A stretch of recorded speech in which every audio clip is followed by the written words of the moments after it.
سادہ سے لفظ میں اگر بتانا چاہوں تو اس طرح بتا سکتا ہوں کہ اچھی یا بری سوسائٹی اس کا انحصار اور اس کا ڈیپینڈ کرتی ہے ہم لوگوں پہ، انسانیت پہ، ٹھیک ہے؟ تو کیونکہ سوسائٹی کوئی فرشتے تو بناتے نہیں ہیں، سوسائٹی اسی دنیا میں رہنے والے انسان بناتے ہیں. تو گڈ سوسائٹی یا بیڈ سوسائٹی، اچھی یا برا معاشرہ، اچھا یا برا معاشرہ، اس کا سارا دار و مدار ہم لوگوں پر ہے. ٹھیک ہے؟ اب مکی صورتوں میں سوشل جسٹس پہ بات کی گئی ہے کہ جناب معاشرے میں انصاف کو پیدا کیا جائے. سوسائٹی میں اگر معاشرے میں امن چاہیے، آپ کو سکون چاہیے، اطمینان چاہیے، جو ہر انسان کو چاہیے ہوتا ہے، ہر انسان کی بنیادی نیڈ ہے. ٹھیک ہے؟ تو ایک اچھا معاشرہ کس طرح ڈیولپ ہوگا، ایک اچھا معاشرہ کس طرح مارد وجود میں آئے گا، تو اس کی چند نشانیاں ہیں. جو اتھارٹیز پرسن ہیں، جن کے پاس پاورز موجود ہیں، جن کے پاس طاقت موجود ہیں، وہ اپنی طاقت کو صحیح طرح یوٹیلائز کریں گے. جن کے پاس اختیارات موجود ہیں، وہ اپنے اختیارات کو صحیح طرح یوٹیلائز کر کے ایک اچھی سوسائٹی بنا سکتے ہیں. اگر انہوں نے اپنے اختیارات کو، اپنے پاورز کو، اپنی اتھارٹیز کو صحیح طرح استعمال نہیں کیا تو ظاہری بات ہے سوسائٹی میں اس کا ایک برا امپیکٹ پڑے گا، اور وہ سوسائٹی جو ہے وہ آپ سمجھ لیں کہ بے شمار پرابلم کا، بے شمار مسائل کا اس کو سامنا کرنا پڑے گا. تو بہرحال اب بات یہ ہے کہ جو اتھارٹیز پرسن ہے، جن کے پاس اختیارات ہیں، جن کے پاس پاورز ہیں، وہ کون ہیں؟ مثال کے طور پر اسٹیٹ کا سربراہ ہے، ملک کا سربراہ، پرائم منسٹر ہے یا پریزیڈنٹ ہے، یا جو بھی ہیں حکومت کا سربراہ، جو بھی ریاست کا سربراہ ہے، ان کے پاس اختیارات ہیں، ان کے پاس پاورز ہیں. ٹھیک ہے؟ اس شہر کے سربراہ، اس صوبے کا سربراہ، ٹھیک ہے، اسی طریقے سے گھر کا سربراہ، اسی طریقے سے کسی ادارے کا سربراہ. یعنی کہ الغرض کہنے کا مقصد یہ ہے، بریفلی میں آپ کو بتانا ہی چاہتا ہوں کہ جو بھی جن کے پاس بھی طاقت موجود ہیں، جن کے پاس بھی اختیارات موجود ہیں، جن کے پاس بھی پاورز موجود ہیں، جن کے پاس جو اتھارٹیز پرسن ہیں، وہ اپنی اتھارٹیز کو، وہ اپنی پاورز کو، وہ اپنے اختیارات کو صحیح طرح یوٹیلائز کریں گے تو سوسائٹی پہ اس کا امپیکٹ پڑے گا. مثال اس کی میں آپ کو دیتا ہوں. مثال کے طور پر ایک چیف جسٹس ہے.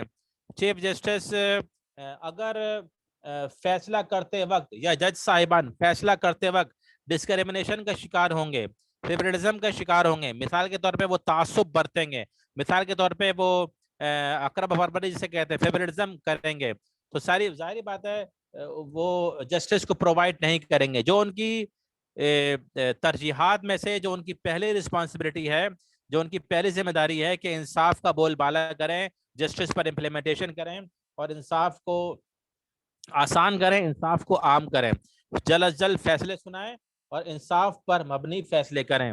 آپ کے فیصلوں سے ڈسکریمنیشن کی یعنی کہ تعصب کی بو نہ آ رہی ہو، آپ کے فیصلوں سے جو ہے وہ اقرب پرور جسے آپ فیورٹزم بھی کہہ سکتے ہیں، ٹھیک نہیں ہے کہ قانون کسی کے لیے کچھ اور کسی کے لیے کچھ اور کسی کے لیے کچھ اور. یعنی کہ آپ یہ سمجھ لیجئے کہ جو بھی جن کے پاس بھی اختیارات ہیں، جن کے پاس بھی پاورز موجود ہیں، جن کے پاس بھی طاقت موجود ہیں، وہ اپنی طاقت کو، وہ اپنی پاورز کو صحیح طرح یوٹیلائز کر کے سوسائٹی میں امن اور سکون لا سکتے ہیں. اگر وہ اپنے اختیارات کو صحیح طرح یوٹیلائز نہیں کریں گے تو سوسائٹی میں کبھی بھی امن اور سکون اور چین نہیں آ سکے گا. تو جناب سوشل جسٹس ایک بہترین مثال ہے کہ سوسائٹی میں انصاف کو پیدا کس طرح کیا جائے. تو مکی صورتوں میں اللہ تعالیٰ کی طرف سے یہ پیغام دیا جا رہا ہے کہ معاشرے میں انصاف کو پیدا کرنا یہ ضروری ہے. اب سوسائٹی میں انصاف کس طرح ہوگا میں آپ کو بتا چکا ہوں کہ جن کے پاس اختیارات ہیں، ایک گھر کا سربراہ ہے اس کے پاس بھی اختیارات ہیں، ایک ملک کا سربراہ ہے اس کے پاس بھی اختیارات ہیں، ایک جامعہ کا، ایک ادارے کا سربراہ ہے اس کے پاس بھی اختیارات ہیں، ایک جوڈیشلی، ایک عدلیہ کا سربراہ ہے اس کے پاس بھی اختیارات ہیں. جس کے پاس پاورز موجود ہیں، جن کے پاس اتھارٹیز موجود ہیں، وہ اپنی پاورز کو صحیح طرح یوٹیلائز کر کے سوسائٹی میں انصاف پیدا کر سکتے ہیں. عہد نبی یعنی کہ آپ صلی اللہ علیہ وسلم کے دور سے اس کی ایک بہترین مثال اس طرح دی جا سکتی ہے کہ ایک عورت جس کا نام فاطمہ تھا اس سے چوری ہوئی، اور چونکہ اس کا فیملی بیک گراؤنڈ بہت اچھا تھا، اس کا حسب نسب بہت اچھا تھا، تو ایک اللہ کے رسول صلی اللہ علیہ وسلم کے ایک صحابی، بڑے لاڈلے صحابی تھے، ان کی سفارش کرنے اللہ کے رسول صلی اللہ علیہ وسلم کے پاس آئے اور اللہ کے رسول صلی اللہ علیہ وسلم سے عرض کیا کہ اللہ کے رسول یہ فاطمہ سے غلطی ہو گئی، لہٰذا آپ اس کو معاف کر دیں. اگر اس کو چوری دینے کی سزا دی گئی تو یہ خاندان بھر میں انسلٹ پھر کرے گی، یہ خاندان بھر میں بدنام ہو جائے گی اور کہیں منہ دکھانے کی قابل نہیں رہے گی اور اس کی بے عزتی ہو جائے گی. اور یہ چونکہ اس کا حسب نسب، اس کا فیملی بیک گراؤنڈ بہت اچھا ہے، بہت اونچا ہے، تو لہٰذا آپ اس کو معاف کر دیجئے.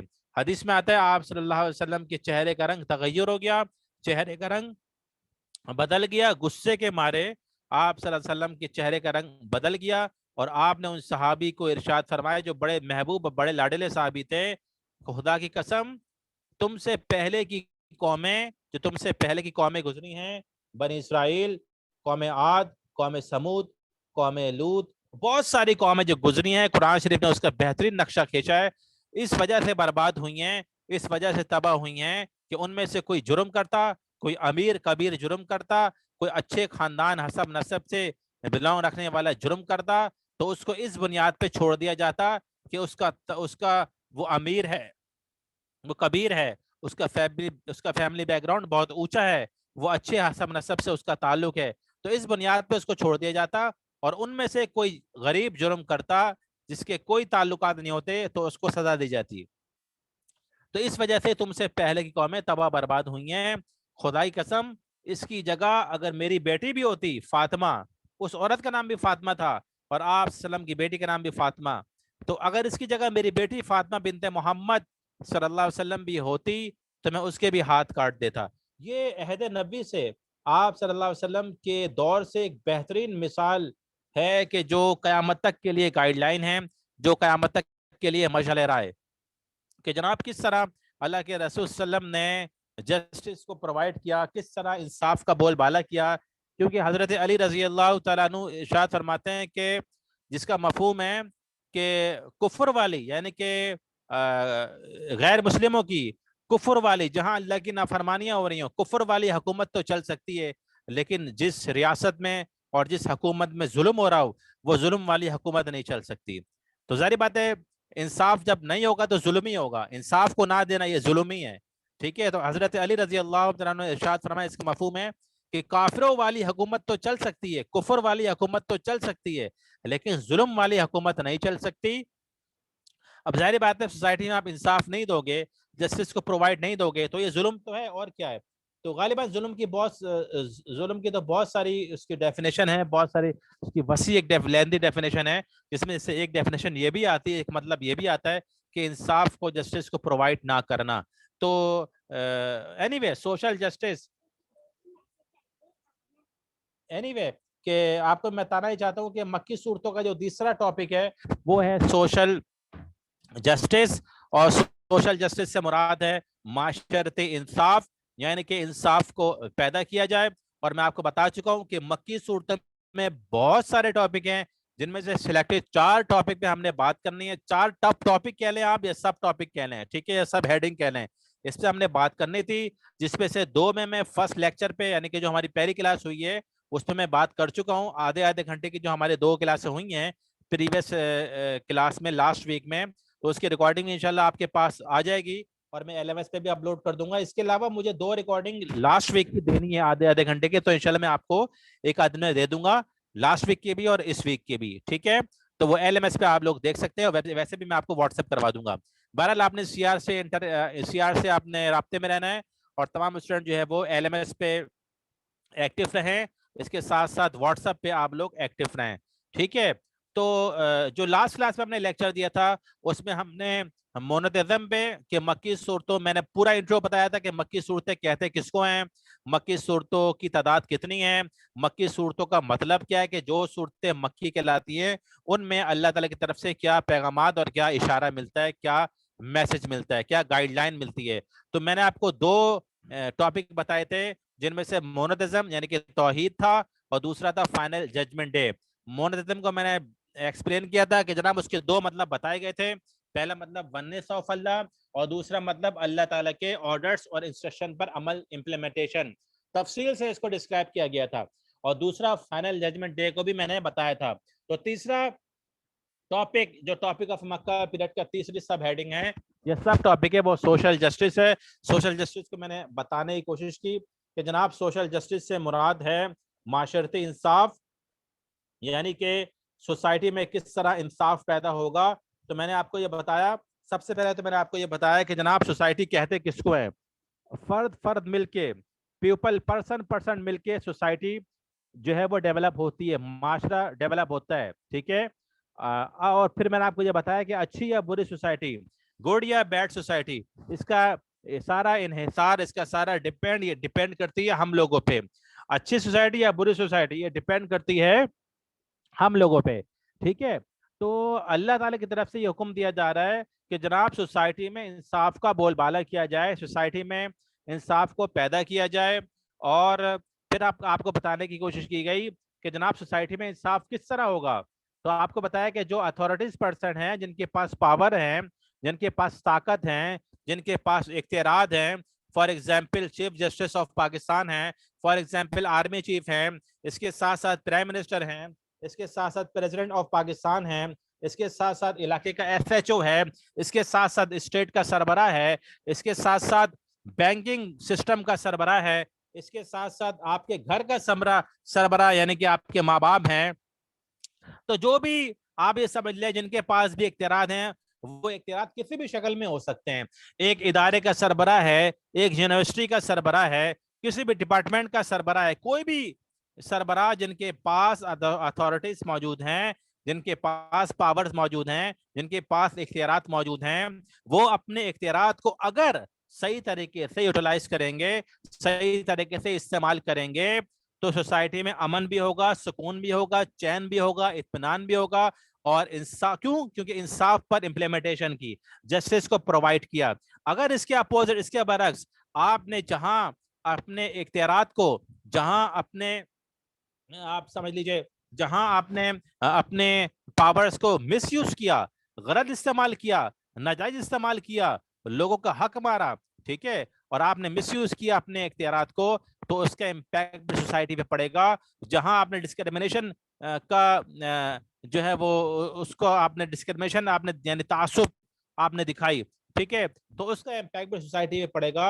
اور ظاہری بات ہے سوسائٹی میں کبھی بھی امن, سکون, چین, اطمینان نہیں آ سکے گی, نہیں آ سکے گا. اور ایک اچھی سوسائٹی, پیسفل سوسائٹی جو ہے وہ نہیں بن سکے گی. اور پہلی بات میں آپ کو یہ بتا دوں کہ جناب جن کے پاس بھی اتھارٹیز ہیں, جن کے پاس بھی اختیارات ہیں, وہ عارضی طور پہ ہیں, وہ ٹیمپریری طور پہ, کوئی مستقل طور پہ نہیں ہے. اگر کوئی بندہ فورسز کا سربراہ آرمی چیف بنتا ہے, جس کے انڈر میں ایئر فورس بھی آتی ہے, جس کے انڈر میں نیوی بھی آتی ہے, جس کے انڈر میں بری فوج بھی آتی ہے, جس کے انڈر میں انٹیلیجنس سسٹم بھی آتا ہے, تو جناب وہ 3 سال کے لیے 5 سال کے لیے اس کو بنایا جاتا ہے. اگر ایک جوڈیشلی کا سربراہ ہے, سپریم کورٹ آف پاکستان کا سربراہ ہے, سپریم کورٹ کا سربراہ ہے, تو اس کے بھی ایک میعاد ہوتی ہے کہ جناب اس کو 3 سال یا 5 سال کے لیے بنایا جائے گا. اگر پرائم منسٹر آف پاکستان ہے تو اس کی بھی ایک میعاد مقرر ہے کہ جناب اس کو 5 سال کے لیے منتخب کیا جائے گا. تو اینی وے بتانے کا مقصد یہ ہے کہ جن کے پاس بھی اختیارات موجود ہیں وہ ٹیمپریری طور پہ ہیں, وہ عارضی طور پہ ہیں. کرسی تو آنے جانے والی چیز ہے, منصب آپ کہہ لیں یا کرسی آپ کہہ لیں یا وہ پاورز کہہ لیں یا آپ اختیارات کہہ لیں, وہ تو آنے جانے والی چیز ہے. وہ آپ کے پاس وقتی طور پر ہیں, وہ آپ کے پاس وقتی طور پر امانت ہیں, وہ آپ کے پاس ٹیمپریری طور پہ امانت ہیں, وہ آپ کے پاس عارضی طور پہ ایک مقررہ وقت کے لیے آپ کو دیا گیا ہے امانت کے طور پہ. اگر آپ نے اس امانت میں خیانت کی, اگر آپ نے اس امانت کو صحیح طرح استعمال نہیں کیا, تو اس کا امپیکٹ, اس کی جواب دہی آپ کو دینی پڑے گی. مثال کے طور پر ایک ریاست, ایک حکومت کا سربراہ ہے, ٹھیک ہے, جو 5 سال کے لیے منتخب ہوا, لیکن وہ اپنے اختیارات میں ناجائز تجاوز کر رہا ہے, وہ اپنے اختیارات کو غلط استعمال کر رہا ہے, اپنے اختیارات کو صحیح طرح استعمال نہیں کر رہا, تو اس کو جواب دہی دینی پڑے گی. ٹھیک ہے. ایک جوڈیشری کا سربراہ ہے جو 3 سال 5 سال کے لیے سلیکٹ ہو کے آیا ہے, لیکن وہ فیصلے کرنے میں ڈسکریمنیشن کر رہا ہے, وہ فیصلے کرنے میں عدل اور انصاف نہیں کر رہا, وہ فیصلے کرنے میں تعصب کر رہا ہے, وہ فیصلے کرنے میں اقربا پروری جسے آپ فیورزم بھی کہہ سکتے ہیں وہ کر رہا ہے, تو ظاہری بات ہے اس کی جواب دہی اس کو دینے پڑے گی. تو بھائی کہنے کا مقصد یہ ہے کہ جن کے پاس بھی اختیارات ہیں, اور وہ اختیارات ٹیمپریری طور پہ ہوتے ہیں, وہ پاورز, وہ اتھارٹیز وقتی طور پہ ہوتے ہیں, عارضی طور پہ ہوتی ہے, کوئی مستقل طور پہ نہیں ہوتی ہیں. کوئی انسان ہمیشہ زندگی بھر جو ہے وہ پرائم منسٹر نہیں رہتا, کوئی زندگی بھر چیف جسٹس نہیں رہتا, کوئی زندگی بھر آرمی چیف نہیں رہتا. تو اختیارات, اس سے پتہ یہ چلتا ہے کہ اختیارات یعنی کہ پاورز, اتھارٹیز انسان کے پاس وقتی طور کے لیے ہوتی ہیں, عارضی طور پہ ہوتی ہیں, ٹمپریری طور پہ ہوتی ہیں, اس کے بعد اس کی جگہ کوئی اور آ جاتا ہے. ٹھیک ہے, اس کے بعد اس کی جگہ کوئی اور آ جاتا ہے. تو آپ کے پاس جب اچھا موقع ہے, آپ کے پاس جب تک اختیارات ہیں, اپنے پاورز کو, اپنے اختیارات کو صحیح استعمال کریں, اور جہاں آپ نے مس یوز کیا, اس کو صحیح استعمال نہیں کیا, تو اس کی جواب دہی آپ کو دینی پڑے گی, اور اس کا امپیکٹ یہ پڑے گا کہ سوسائٹی میں آپ کی وجہ سے کبھی بھی امن, سکون, چین, اطمینان نہیں آ سکے گا. کیوں؟ لوگ سمجھیں گے کہ بھائی قانون میرے لیے کچھ اور ہے اور اس کے لیے کچھ اور ہے. ایک بندہ جرم کرتا ہے غریب, اس کو تو جیل کی سلاخوں کے پیچھے سڑنا پڑتا ہے, اور ایک جرم کرتا ہے امیر, وہ 2 دن کے بعد چھڑ کے آ جاتا ہے. تو جب سوسائٹی میں لوگ دیکھیں گے یار یہ امیر تھا نا, اس کے تعلق تھے, اس کی پی آر تھی, اس کا جو ہے وہ ریلیشن تھا, یا اس کا ریسورسز تھے, ٹھیک ہے, اس کے ریسورسز تھے جس کی وجہ سے یہ 2 دن میں چھٹ کے آ گیا, اور بیچارہ وہ غریب جس نے جرم کیا ہے وہ جناب سلاخوں کے پیچھے سڑ رہا ہے.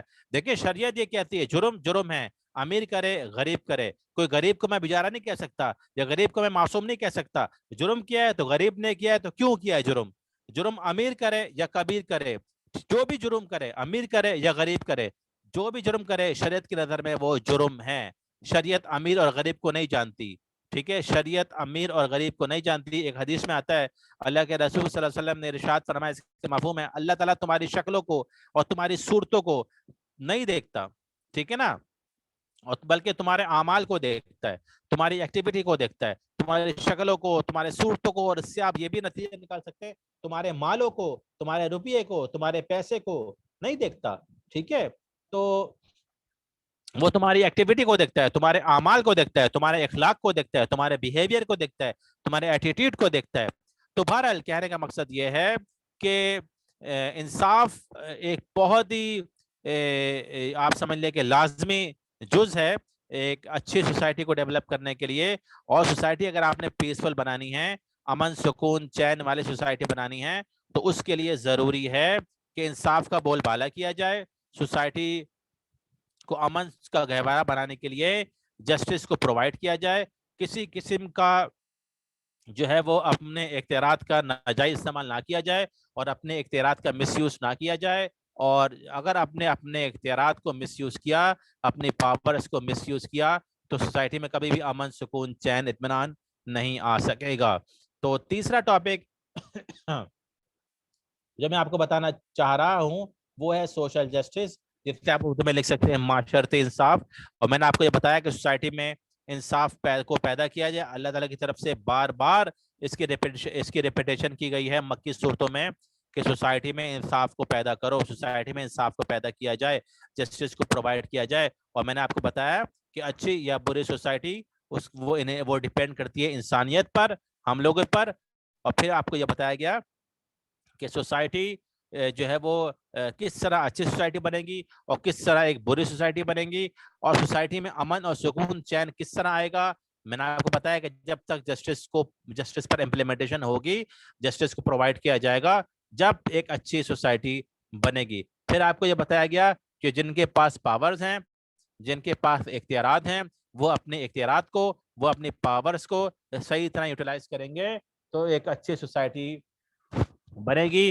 ادروائز جو ہے وہ ایک گڈ سوسائٹی اور ایک بہترین سوسائٹی کہلانے کی حقدار نہیں ہوگی. تو تیسرا ٹاپک آپ کو جو بتایا گیا ہے وہ سوشل جسٹس ہے.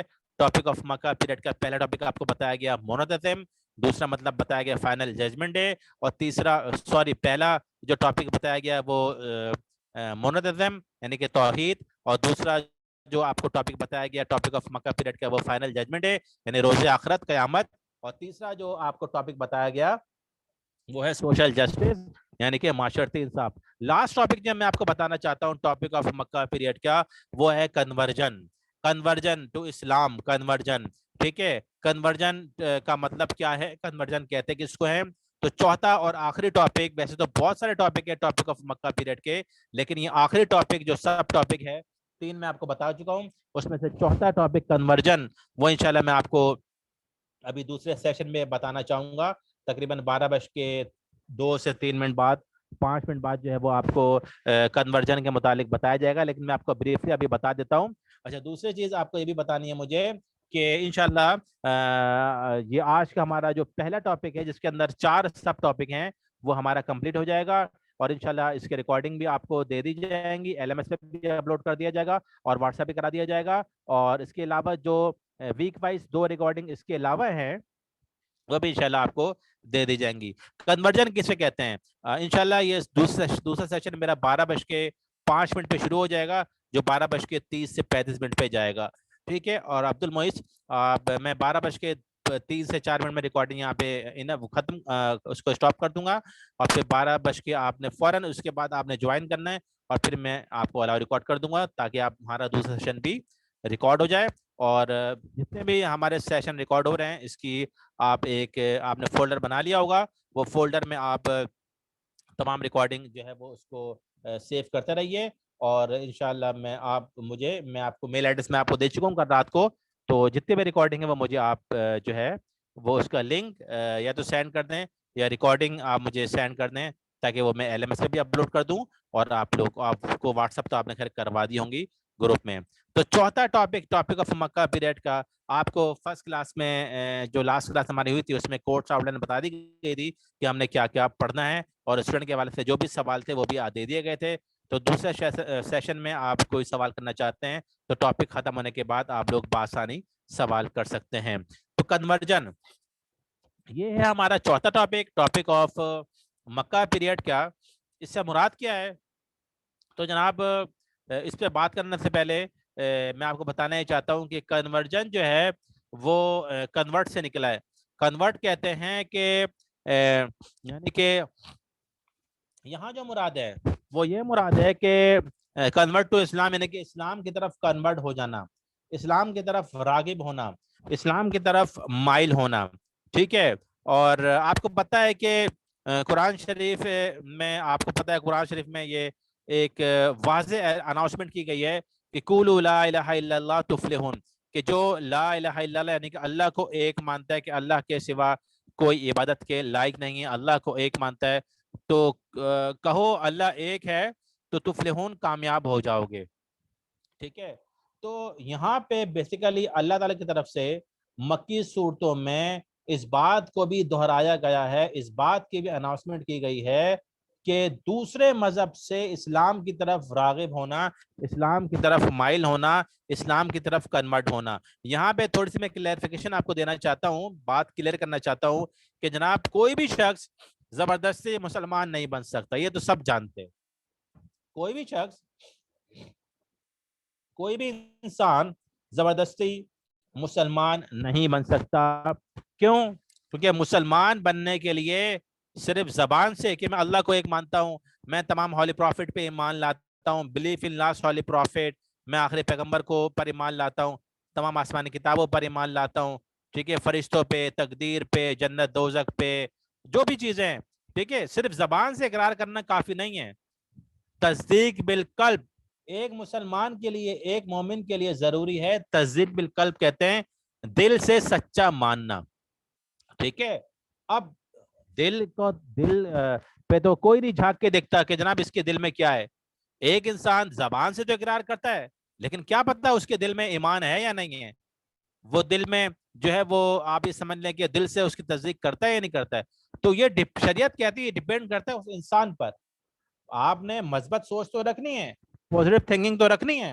ٹھیک ہے. ایک انسان اگر زبان سے اقرار کر رہا ہے تو اس کو آپ نے مسلمان تو سمجھنا ہے، لیکن میں آپ کو بتانا یہ چاہتا ہوں کہ ایک مسلمان بننے کے لیے، ایک مومن بننے کے لیے زبان سے اقرار تو ضروری ہے، اس کے ساتھ ساتھ دل سے سچا سمجھنا، دل سے اس بات کا اقرار کرنا، دل سے اس بات کو ماننا، یہ بھی بہت ضروری ہے. ٹھیک ہے. اب یہ انسان خود سمجھتا ہے. ایک انسان زبان سے تو اقرار کرتا ہے، اب اس کے دل میں کیا ہے یہ میں نہیں جانتا، یہ آپ نہیں جانتے. لیکن شریعت کیا کہتی ہے؟ پوزیٹیو تھنکنگ کو اپناؤ، مثبت سوچو اور اس کے بارے میں اچھا خیال رکھو کہ اس کے دل میں بھی یہ ہوگا. لیکن اصل تو وہ انسان جانتا ہے یا اللہ جانتا ہے کہ جناب اس کے دل میں کیا ہے، کہ یہ اللہ کو ایک مانتا ہے یا یہ منافق ہے، یہ ہولی پروفٹ، تمام ہولی پروفٹ پہ ایمان لاتا ہے یا یہ منافق ہے، یہ تمام آسمانی کتابوں پہ ایمان لاتا ہے یہ منافق ہے. ٹھیک ہے, تو اسی طرح تقدیر پر, جنت دوزخ پر ایمان لاتا ہے یہ منافق ہے, تو وہ اللہ جانتا ہے یا وہ بندہ جانتا ہے. تو بہرحال کوئی بھی شخص, میں نے یہاں پہ کلیئر کر دیا, کوئی بھی شخص زبردستی نہ تو مسلمان بن سکتا ہے اور نہ زبردستی اس کو مسلمان بنایا جا سکتا ہے. ٹھیک ہے, اللہ تعالیٰ کی طرف سے جو اناؤنسمنٹ ہے مکی صورتوں میں کہ قولوا لا الہ الا اللہ تفلحون, اے لوگو ایمان لے آؤ اللہ پر کامیاب ہو جاؤ گے, تو کوئی بھی شخص زبردستی مسلمان تو بن ہی نہیں سکتا. ٹھیک ہے, بغیر اللہ کی توفیق کے. اور کوئی بھی شخص جو ہے وہ آپ یہ سمجھ لیں کہ اس کو نہ زبردستی مسلمان بنایا جا سکتا ہے. ٹھیک ہے, اچھا جی اسٹوڈنٹ, ہمارا یہاں پہ ٹائم چونکہ ختم ہو رہا ہے, تو دوسرا سیشن ہمارا شروع جو ہے وہ ہوا جاتا ہے. تو عبد المعز یہ ریکارڈنگ آپ کے پاس ابھی سیو ہو جائے گی.